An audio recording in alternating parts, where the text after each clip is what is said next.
Hello, എല്ലാവരും സുഖമായിരിക്കുന്നോ? നമുക്ക് ഇന്ന് ഒരു മോര് കാച്ചിയത് ഉണ്ടാക്കിയാലോ. സിമ്പിളാണ്, പെട്ടെന്ന് ഉണ്ടാക്കിയെടുക്കാം. വിത്തിൻ മിനിറ്റ്സ് ഉണ്ടാക്കാൻ പറ്റിയ ഒരു സംഭവമാണ്. ചോറിൻ്റെ കൂടെയൊക്കെ അടിപൊളിയാണ്, നല്ല ടേസ്റ്റുമാണ്. അപ്പം എല്ലാവർക്കും വിനീസ് കിച്ചണിലേക്ക് സ്വാഗതം. നമുക്ക് ഉണ്ടാക്കാൻ തുടങ്ങിയാലോ. ഇതിനു വേണ്ടി ഞാനിവിടെ തൈരാണ് ആദ്യം എടുത്തിരിക്കുന്നത്.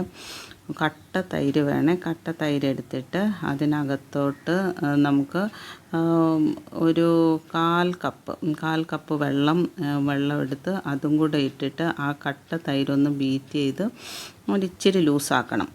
ഇച്ചിരി സ്പൂൺ വെച്ചോ അല്ലെങ്കിൽ ബീറ്റർ വെച്ചോ നന്നായിട്ട് ഒരിച്ചിരി ലൂസാക്കി അത് മാറ്റി വെച്ചിട്ട് നമ്മളിനി താളിക്കാനുള്ളതാണ്. അതിനകത്ത് ചെറിയ ഉള്ളി 3 ചെറിയ ഉള്ളി ചെറുതായിട്ട് അരിഞ്ഞത്, 2 വെളുത്തുള്ളി ചതച്ചത്, ഒരു ചെറിയ പച്ചമുളക് വട്ടത്തിനരിഞ്ഞത്, കറിവേപ്പില കുറച്ച്, പിന്നെ ഒരു വറ്റൽമുളക് മുറിച്ച് വെച്ചത്.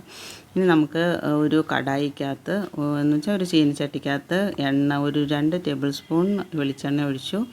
അതിനകത്തോട്ട് ഒരു 1/4 ടീസ്പൂൺ കടുക് ഇട്ടിട്ടുണ്ടായിരുന്നു. കടുക് പൊട്ടി തുടങ്ങുന്നു എന്നാകുമ്പം ഒരു നുള്ളു ഉലുവ ഇടുക. ഉലുവ ഇട്ടിട്ട് അതും കൂടെ ഒന്ന് കളർ ചേഞ്ച് ആകുമ്പോഴത്തേക്കും നമ്മൾ അരിഞ്ഞു വെച്ച ചെറിയ ഉള്ളിയും വെളുത്തുള്ളി ചതച്ചതും കറിവേപ്പിലയും വറ്റൽമുളകും എല്ലാം കൂടെ ഇട്ട് ചെറുതായിട്ടൊന്ന് വഴറ്റിയെടുക്കണം. ഒരുപാട് വഴറ്റണ്ട, ചെറുതായിട്ടൊന്ന് കളർ ചേഞ്ച് ആകുന്നത് വരെ.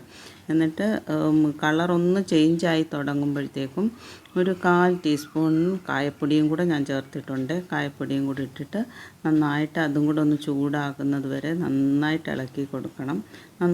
എന്നിട്ട് ഇത് ഇപ്പോൾ എല്ലാം ഒന്ന് വാടി നല്ലൊരു കളർ ചേഞ്ച് ആയിട്ടുണ്ട്. ഇനിയിപ്പോൾ ഗ്യാസ് ഓഫ് ചെയ്തിട്ട് ഒരു 2 സെക്കൻഡ് കഴിഞ്ഞിട്ട് നമ്മൾ ബീറ്റ് ചെയ്ത് വെച്ച മോരില്ലേ അതും കൂടി ഇതിനകത്തോട്ട് ഇട്ടിട്ട് നന്നായിട്ട് ഇളക്കി കൊടുക്കണേ. അപ്പോൾ ചീനിച്ചട്ടിക്കകത്ത് ആ സമയത്ത് ചൂട് കാണും. അപ്പം ചൂടും തൈര് ഒഴിച്ച് കഴിയുമ്പോഴത്തേക്കും ആ ചൂട് കാരണം തൈര് ഒരുമാതിരി പിരിഞ്ഞു പോകുന്ന രീതിയിലാകും.